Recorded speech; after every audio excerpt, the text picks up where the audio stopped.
Hello, my name is Mark Johnson. I grew up here at the South Dakota School for the Deaf. I started in 1960, graduated in 1974. When I grew up here, my parents happened to be deaf as well. They were also graduates of the South Dakota School for the Deaf. My father was a 1937 graduate, and my mother was a 1947 graduate. So all three of us in the family we're generationally from SDSD, and we're proud of it.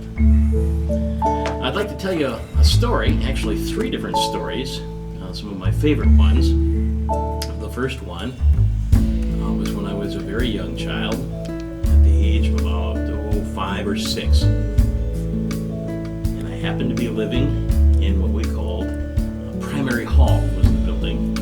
At that time it was Grindy Hall. And that place was where we actually slept, learned, and I had to go all the way up to the 3rd floor, which is where my bedroom was. And there was a long hallway, and when I was small, this hallway seemed so large. The dorm supervisor had their apartment on one side. There was another dorm supervisor who had their place on the other side, and so there were apartments there. And then at the very end, bathrooms, and there was a smaller bedroom at the end, and on the other side there was another supervisor with their apartment. Down that hall you could have stairs going down to the 2nd floor, and I remember one time when all of us kids, it wasn't every night but frequently, what we would do is our bedtime was 7:30, which was pretty early, and some of us were restless, and so what we would do is we would get together and we would run down that hallway. And we would all try to run and scream and holler and yell, and then we'd come all the way back. And that usually happened when the supervisors weren't there. The other supervisor was deaf, and so fortunately they couldn't hear us do this. And so we would do that and make all these sounds and would be screaming and yelling, and it just so happened that one day there was a new person who was a part of our group. His name was Emmett. He was very cute, very fun little boy. He was very shy the first night. We said, "Come on, you can join us. You can do this with us." So we all ran down the hall together as a group, and Emmett was slow, and so he was way at the back, and he was very cute. He wasn't even 5 years old yet. He was still 4. The rest of us were probably 5, 6, and 7 at the oldest, but he was a 4-year-old, and so he was way at the end. And we went back and forth down the hallway, and the hearing supervisor, we didn't know, happened to be sick that day, so they were actually in their apartment. And so here we were yelling and screaming going up and down the hall, and the hearing supervisor opened up the door, and Emmett was so slow that we had already been down at the end of the hall, and Emmett was still running, and the supervisor opened up the door, and he ran right into the door and fell down, and so he ended up crying, and the supervisor was so upset at all of us. And that day, the supervisor happened to be in their apartment because they weren't feeling well. They were sick, and here we were making all this noise. Never forgot that. That was an interesting memory from my childhood. The second story. I was a little mean.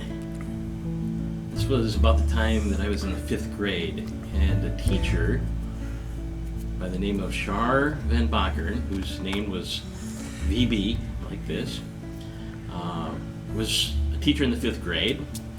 And in the fall, we usually had the student teachers that came in that would work with our teachers, including Mrs. Van Bakern. And there was one named Eunice Johnson, and that was before she was married. That was her maiden name.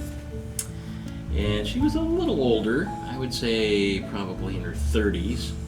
She was a little older, and that was fine, but she always had her red hair done up just right. And one day, there were 3 of us boys, and we were a little mischievous. There was Leslie, Reggie, and myself. And we came up with this idea and thought, wow, you know, this is a new teacher. She really doesn't know what she's doing, so let's have some fun with this. And so we took these little pieces of putty, and we'd put them in little tiny pieces. When she wasn't looking, this was the student teacher, when she turned around, we took these little pieces of putty and tried to throw it up into her hair, because her hair was done up right. And so we just did this, and we went back and forth throwing these little pieces of putty. The next morning, Van Bakker had this box. She came into the classroom and set it all up, and we all thought, well, what's this? What's in the box? And it looked like a pretty fancy box with colors and so forth, and she took something out, and here it was a wig.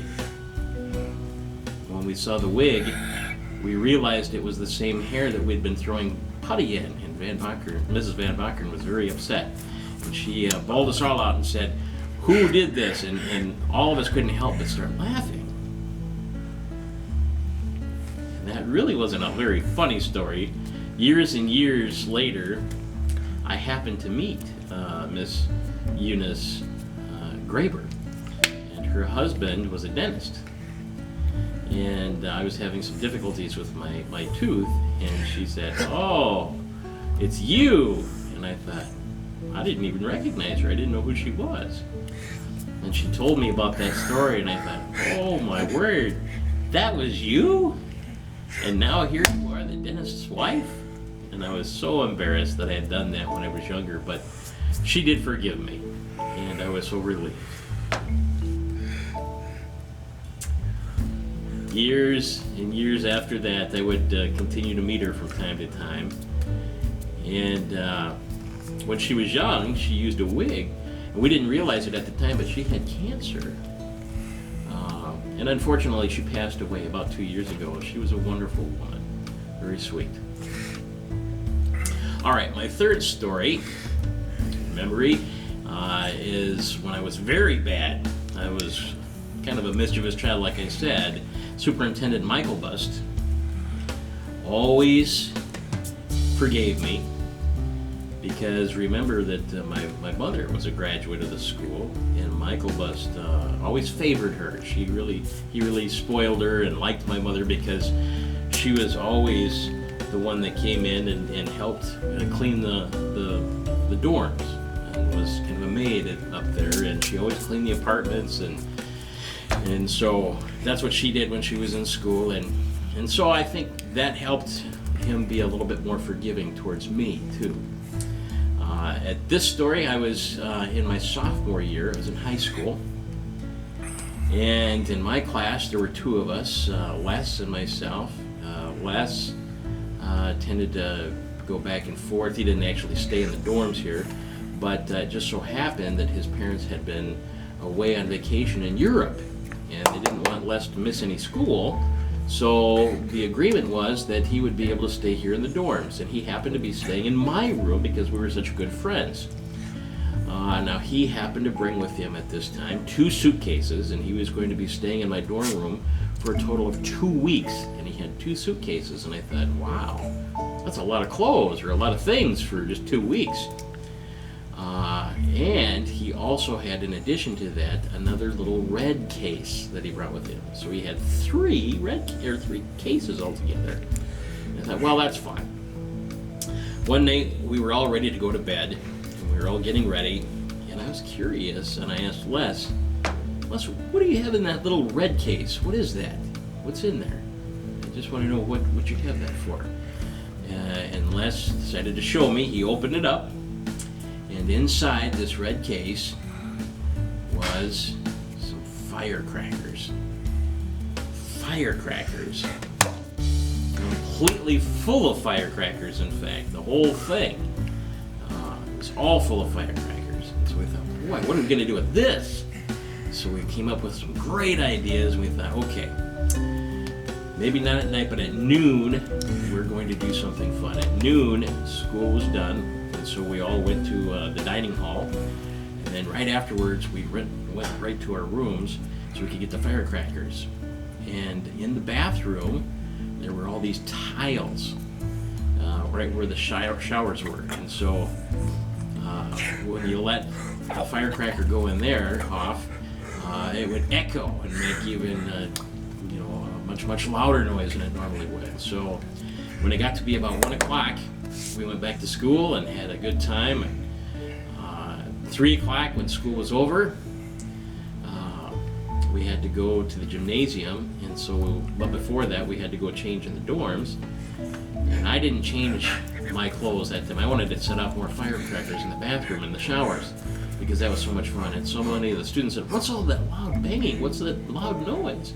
And the echo, I mean, you would let one go off and it sounded so loud, and we had so much fun. That's what we did. And so that evening, there was a boy who happened to be in a bad mood, and he dropped his pop bottle. And so I went up to him and I yelled at him, and I said, "Why'd you do that?" Because I was kind of a bully. And I said, "Why'd you break your glass bottle like that? Now you have to pick all that up and clean up your mess." And the supervisor happened to be Mr. Larry Putoff. He saw me do that, and he came up to me and he yelled at me then.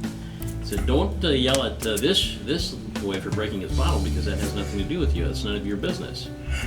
I went in the bathroom, and then Les said, "Hey, guess what? Tomorrow morning all the boys are going to have to shower. But look it, we have to clean the showers because of all the firecrackers and all the mess that was made in the floor." And right at that moment, Larry Putoff came in and he saw us have that conversation, and so he caught us. And he knew who had set off these firecrackers. Our punishment was, for the next 2 weeks, we would have to take toothbrushes and scrub the tiles and the grout in all of the showers. And I never forgot that punishment. That was still worth it though, because it was such a great time. That concludes my stories.